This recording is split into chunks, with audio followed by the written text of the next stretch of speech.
Hello दोस्तों, स्वागत है आपका आज के एक नए वीडियो में जिसमें हम लेके आए राउंड टू का रिजल्ट का पूरा एनालिसिस। आज हम देखने वाले कि किस तरह से सीट्स अलॉट हुई है राउंड टू में। अब आगे की क्या प्रोसेस रहेगी और आपके पास अभी भी क्या क्या ऑप्शन है वो आज के वीडियो में देखने वाले हैं। ठीक है, तो सबसे पहले मैं रिजल्ट डिक्लेयर ये सबसे पहले बोल देता हूँ कि ए सरप्राइज यू। आपको पता है कि एसीपीसी आपको कितनी तरह से सरप्राइज देता है। पहले होता था कि डेट जो होती है वो एक्सटेंड होती है, फिर होता है कि नई डेट फिर से आती है, फिर होता है कि मॉक राउंड डिले हो गया, फिर होता है राउंड वन डिले हो गया, और अब राउंड टू में आपको ऐसी सरप्राइज मिली जिसका आप किसी ने इंतजार मतलब किसी को अंदाजा भी नहीं था।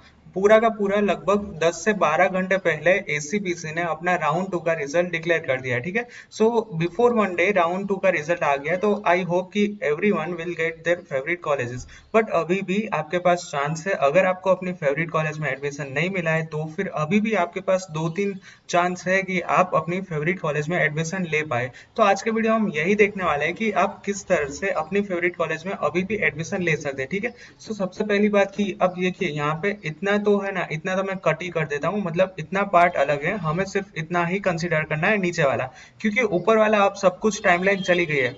अब मेन क्या है कि ये 6 तारीख हो गई, इसका रिजल्ट हो गया डिक्लेयर। अब क्या है कि आपको टोकन फी पे करनी है। टोकन फी के बारे में इसी वीडियो में हम आगे बात करेंगे, तो यहाँ पे सिर्फ मैं आपको टाइम ही बता दूं कि आपको 6 से लेके 11 अक्टूबर तक आपकी टोकन फी पे करनी है। उसके बाद क्या है कि मान लीजिए कि अगर आपको एडमिशन दूसरे राउंड में जो कॉलेज में मिला है उसमें आपको एडमिशन नहीं लेना है, या फिर कैंसिल करवाना है, या फिर कोई भी रीजन के चलते उस कॉलेज में नहीं जाना है, तो फिर आपके पास 7 से लेके 12 अक्टूबर का टाइम है।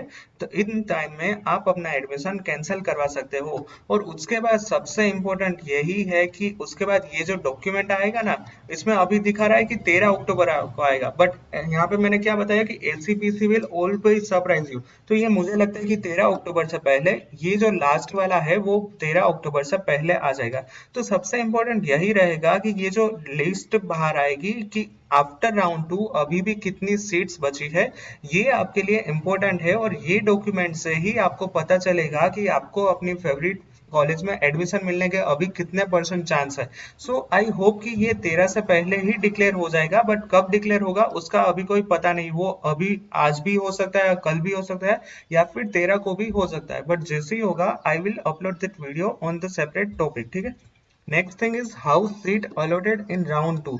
इसमें क्या है कि मान लीजिए कि कोई एक इंस्टीट्यूट है, यहाँ पे मैं एक्स इंस्टीट्यूट बता देता हूँ। ठीक है, कि एक्स इंस्टीट्यूट में आपको जाना था सिविल इंजीनियरिंग में। अब सिविल इंजीनियरिंग में after round one only 3 seats are vacant. की राउंड वन में सिविल इंजीनियरिंग में पहले राउंड के बाद 3 सीट ही बची थी। तो वो क्या होगा कि मेरिट वाइज राउंड टू में उसमें अलॉटमेंट होता है। मान लीजिए कि 4 स्टूडेंट्स ने इसमें फॉर्म फिल किया था। पहला स्टूडेंट का मेरिट रैंक था 3000, 3500, 3700 और 4000। सो ये 4 स्टूडेंट्स ने राउंड टू में वही एक से इंस्टीट्यूट के अंदर सिविल इंजीनियरिंग में एडमिशन के लिए राउंड टू में अप्लाई किया है।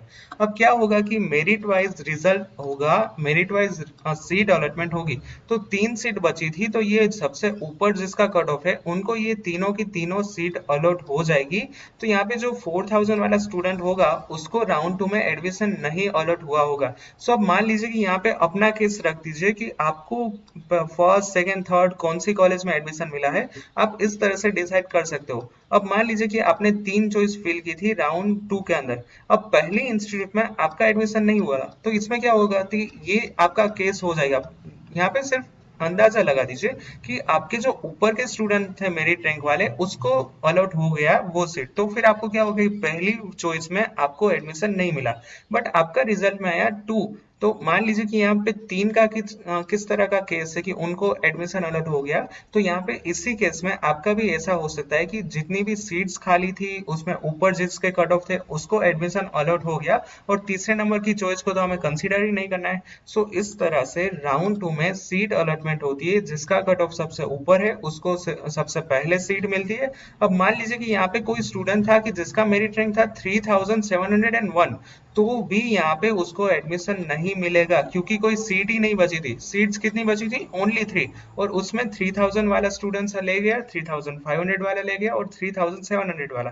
अब यहाँ पे कोई एक स्टूडेंट है जिसका मेरिट रैंक था 3701, फिर भी उसको यहाँ पे सीट्स नहीं मिलेगी क्योंकि ऊपर के मेरिट रैंक वाले को ऑलरेडी सीट्स अलॉट हो चुकी है। सो इस तरह से राउंड 2 में आपका एडमिशन हुआ है और इस तरह से सीट अलॉटमेंट हुई है। अब यहाँ पे मैं आपको एक सिंपल सा एडमिशन और सिंपल सा केस बता दूं कि 3000 वाला जो रैंकर है उसको यहाँ पे मिल गया एनआईटी के अंदर एडमिशन। सो उसने क्या किया कि उसने जो जोसा के एडमिशन होते हैं जिसको JOSAA जो होता है आईआईटी और एनआईटी के एडमिशन के लिए, उसमें उसको कोई भी एनआईटी में उसको एडमिशन मिल गया तो 3000 वाला रैंक वाला बंदा है वो अपना एडमिशन यहाँ पे कैंसिल करवा के वो चला जाएगा एनआईटी में। तो फिर यहाँ पे एक सीट खाली हो जाएगी और 3701 वाले स्टूडेंट्स को वो वाली सीट यहाँ पे अलॉट होती है। सो ये होता है पूरा का पूरा राउंड 2 का सीट अलॉटमेंट। आपको किस तरह से सीट अलॉट होती है, आपको कितने % चांसेस है, ये स्लाइड में मैंने वो सारी की सारी बात आपको समझाने की ट्राई की है। आई होप कि ये जो जो भी मैंने समझाया वो आपको समझ में आ चुका होगा। ठीक है, सो अभी भी आपका चांस का है कि अब मान लीजिए कि जैसे कि मैंने बताया कि कोई स्टूडेंट ने अपना एडमिशन कैंसिल करवाया, उसकी सीट वैकेंट बचती है तो वो वाली सीट में आपके एडमिशन होने के चांसेस है। अब जैसे कि मैंने पहले बताया कि टोकन फी के बारे में इसी वीडियो में बात करने वाले, तो चलिए अब टोकन फी के बारे में बात करते हैं कि if you want to go in that particular college तो फिर आपको टोकन फी पे करनी है। बट कब? अगर आपने राउंड 1 में टोकन फी पे नहीं की होगी और राउंड 2 में आपको जो भी कॉलेज अलॉट हुई है उसमें आपको जाना है तो फिर आपको टोकन फी पे करनी होगी और विद इन टाइम पीरियड जो भी 6 से लेके 11 का टाइम पीरियड दिया है एसीपीसी ने उतने ही टाइम में आपको अपनी टोकन फी पे कर देनी है, वरना वो कॉलेज में आपका एडमिशन कैंसिल हो जाएगा।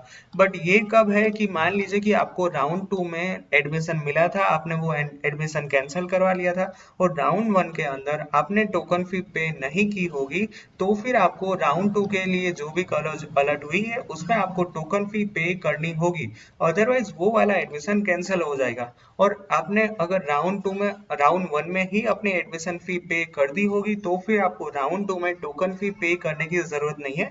यहाँ पे मैं आपको सिंपल सा 1 मिनट के अंदर रिपीट कर दूं कि राउंड 1 में आपने ऑलरेडी फी पे कर दी है तो फिर आपको राउंड 2 में फी पे करने की जरूरत नहीं है। बट राउंड 1 के अंदर फीस पे करनी बाकी है तो फिर आपको राउंड 2 में एडमिशन कंफर्म करवाने के लिए आपको टोकन फी पे करनी होगी। ठीक है, और ये होता है टोकन फी का पूरा मैटर। अब मान लीजिए कि आपको वो कॉलेज में जाना ही नहीं है, आपको वो अपना एडमिशन कैंसिल करवाना है, तो इन दो केस में आप अपनी टोकन फी पे नहीं करोगे तो फिर चलेगा।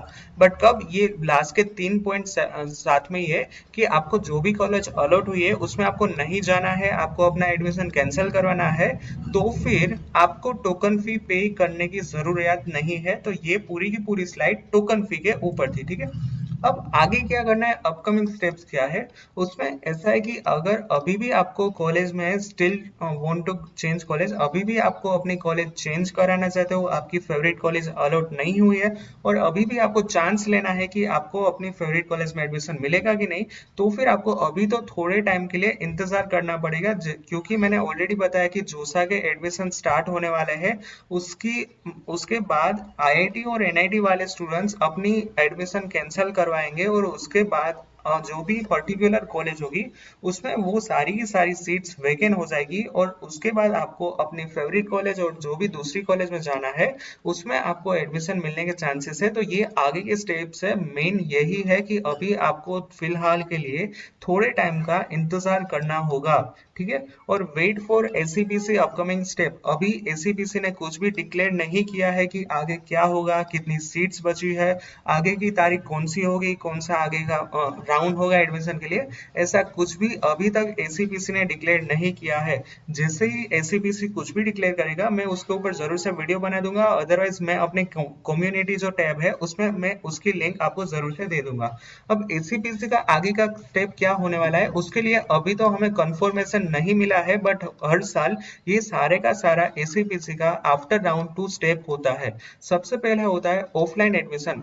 ऑफलाइन एडमिशन में ऐसा होता है कि कोई एक कॉलेज में 40 40 सीट्स थी उसमें राउंड 1 और राउंड 2 के बाद 35 सीट्स ही फील हो गई, तो अभी 5 सीट बाकी है। तो उसका एडमिशन कॉलेज है वो ऑफलाइन करवाता है या फिर एसीपीसी ऑफलाइन करवाता है, तो ये होगा ऑफलाइन एडमिशन।